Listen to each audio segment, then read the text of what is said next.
I don't know if you remember this. The very first time that I said I found you guys was because I was reading a case study. Yeah.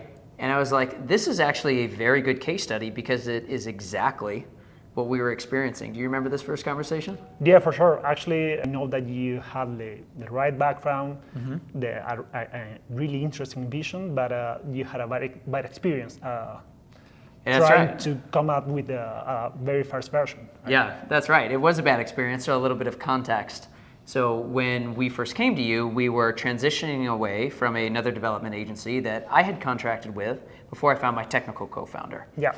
So had the vision, all of the market validation, I mean, lived the problem firsthand, which is the fact that sales teams lose deals when they're not in the room. Everybody likes to think about sales reps closing deals, but they don't. It's actually the buyer because they're talking to their own team in their own language at the point that a decision is being made.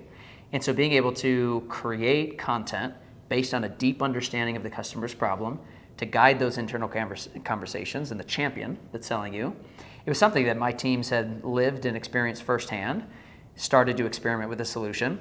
So I went out, started building it, found my technical co-founder after the fact, and he was very quickly like, look, this code is one, in really bad shape. Two, we're not gonna be able to scale with this team. We need to do something about it. So I started looking around, and the reason why I come back to this case study and we start the story there is because the problem was exactly the same thing. Yeah. It was like we have an agency that's just not working out, and so evaluating a new partner mid-project, one is a little scary because it's like, are we gonna lose all progress?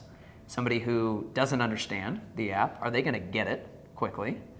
And then two, I think I was probably pretty skeptical in our first conversation. Is that? Yeah, actually, I remember the very first time that we discussed, we exchanged some emails, and you said, okay, I'm gonna get back to you maybe in a couple of weeks.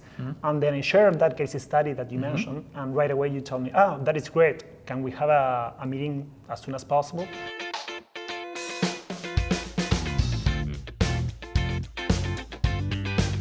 You were very skeptical with reasons, right? So what was kind of can you talk a bit more about the process of how, from your bad experience, how you were trying to get the project on track? Yeah. And how to, try to change the current status. And how I even kind of evaluated working with you all. So in that first conversation, one of the things that I was looking for was for you to begin to push back on some ways that we think we wanted to work, but you actually knew like, nah, you guys don't actually want to go that way. Yeah. I know the outcome that we're looking for from a product perspective. John, my technical co-founder, can evaluate like, is this the right direction from a technical perspective? And what we wanted to see is like, would you not just say, yes, inflate the scope, try to sell us a bunch of things. Actually, you even talked us down on some things, and you said, no, guys, you don't really want to go this way. Let's go this way. So before we even got into things like a code review, I was already like, okay, Matthias and Nan, like you guys get it because you were approaching it from a customer perspective. What's the customer outcome that we need to drive? Then how do we translate that back into technical plans versus starting deep in the code, figuring out a bunch of like maybe fun and exciting things from a technology perspective. You came at it from the opposite angle, which was really encouraging. So not many people would say, no, actually let's like curb some of the planning and ambition a little bit and let's just focus on doing this really, really well. Yeah. And actually that is one problem that I see quite often when I talk to clients and they want to develop an MVP, right? They want to have all the features, as much features as possible in their first version of their product, right? And actually, that is one of the reasons that is going to fail, right? You are not going to be able to finish it on time.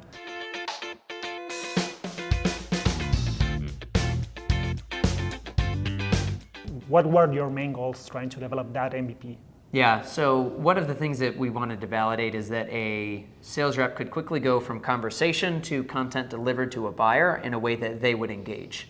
Because if just the seller is creating the content, there's no sense of ownership in the buying team. They're not actually going to use that to help them sell internally.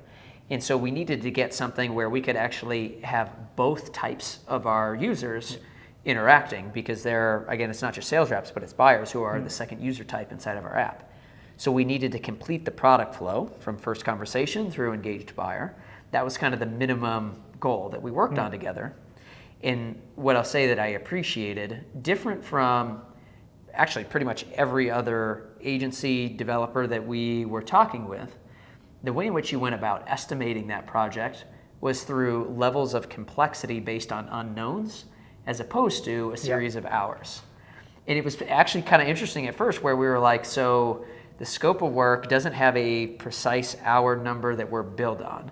And your point was like, we just don't know enough, and we can't know enough until we're mid-project to actually figure out where we'll land. And so we have kind of ranges, t-shirt sizes, if you will, to try to figure out, okay, what are the different kind of sets of goals or outcomes that we want to enable for the customer.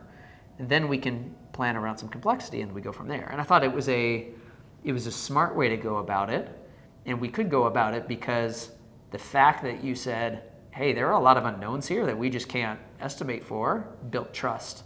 And the fact that like, oh yeah, okay, you guys have done this a couple times. Yeah, for sure. And actually, that is the other thing that I noticed several times while developing MVPs, that clients want to know how many hours it's going to take, right? And that is kind of an impossible for any software developer. It's impossible to make. Estimations are hard because there are so many unknowns. And yes, things can go wrong, right? But how at least try to compare each scope item and understand which are the ones that are more difficult and which ones are easier. So one of the moments when I was talking with John, I don't think I've ever mentioned this to you before, but when I was talking with John, we were evaluating a series of different conversations of different agencies. You all had produced basically an evaluation. You went through kind of piece by piece, graded where you thought we were standing, and then based on that had a recommendation on it. And it was the most thoughtful, in-depth out of all of the agencies that we talked with. And that, call it a report or a deliverable, whatever you want, that you produced, went back to this idea that we were talking about earlier around the case study of like deep understanding that creates confidence of like, oh yeah, these guys get it. So when you talk to Matthias, ask for one of those reports, it was very helpful.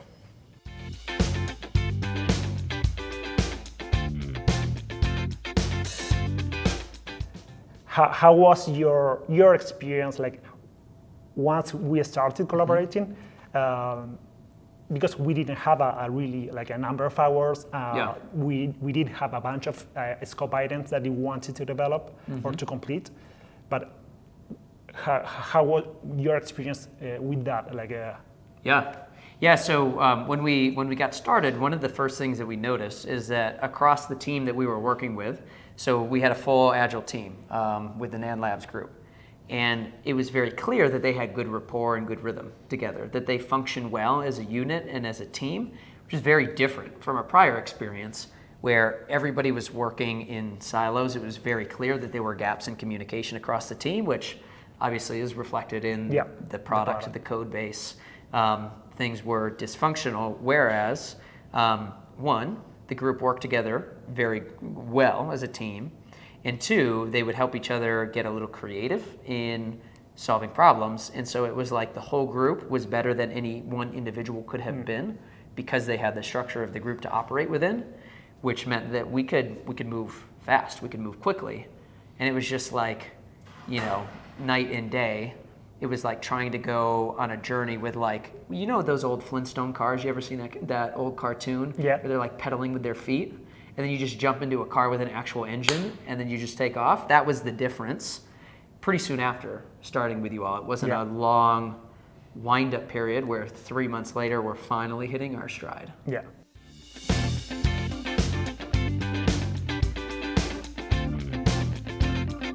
I also remember that your CTO, John, he had some strong opinions about Agile, the Agile methodology. So what were kind of the concerns or basically the problems that you have with that, with your experience, right? Well, one of the things is John is very good at what he does, and he has strong opinions on how things work, which is great when somebody can hear, adjust, listen, and then work with John as part of the team. The prior agency that we were working with, it was like John over here, agency over here. And part of it, there were language barriers, there was no communication, wholly different time zones.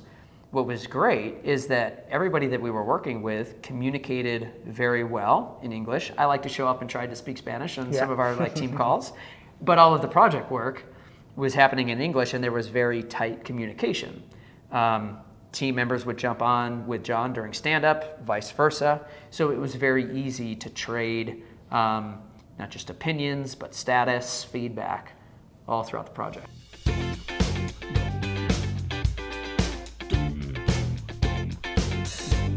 What are kind of the task definitions, right? Because there was a bunch of work that was already defined, but there were some things that were not clearly defined at the time that we started working together.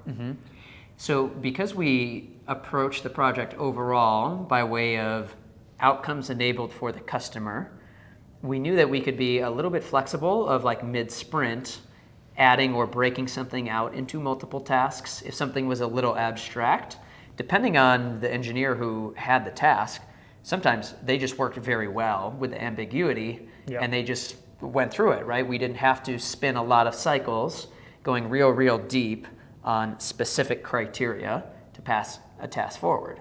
They could just move through it because they understood the end goal of the application, and they were thinking more in terms of product, not just development. Code, which was great. And so I actually think that was part of how the team kind of worked very quickly and adapted even mid-sprint. When we were approaching kind of the final part, the final phase of the project, how did you feel? How were you sure that we were going to be able to launch the product in production? Because I do remember that was one of the main goals that you had. Yeah, so my concern was less toward the end of the project, are we going to be able to finish on time? I'm like, we're doing great, how much more can we do together before we wrap up? And so, naturally, as a team, like you're approaching the finish line, you can start to kind of coast a little bit. And I was like, let's do more. Right? I wanted to keep pushing the pace. And I think you probably remember me coming to you and saying like, Matthias, let's keep the energy up, let's keep the momentum going. Which is one of the things that I appreciated in our working relationship is that, and if you're thinking that everything is going to go perfectly fine with whoever you find, like it's just not a reality. But anytime I was feeling something and I would come to you, it was no more than 24 hours would pass. You would come back, hey, I shared this with the team. Here's what we're thinking. Here's what the plan is. And it was fantastic. So that is also part of what I remember in finishing the project. You did a very good job of hearing and rolling with, naturally there's, I just always want to do more faster. That's like my natural default position, and you were very, very good about rolling with that.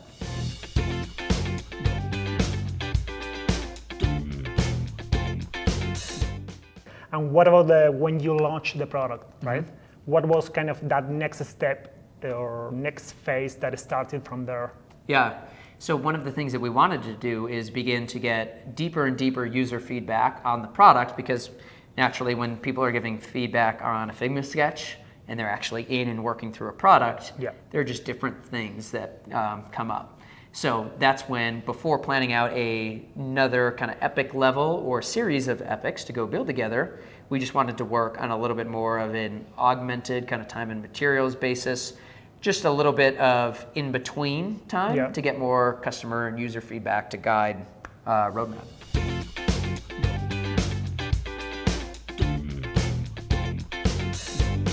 What do you see the future of Fluint now that you have an MVP that is working, that you're gathering user feedback, and you're iterating that product? How do you see the future of Fluint, and what the vision for it? Yeah, so as John, my co-founders, started to build out our in-house team, one of the things that we've seen is that when we have a full agile team from NaN, you guys move quickly through an incredible amount of work. And naturally, what an in-house engineer does very well is that interaction and deeper support of users. Being on calls, live, hearing and seeing what users are doing with existing features to try to figure out how do we make the user experience a little bit faster, tighter, better. Whereas some of the more, greenfield, larger projects where we can say, this doesn't exist, it needs to, can we build it? And that's where we bring in the NAN team.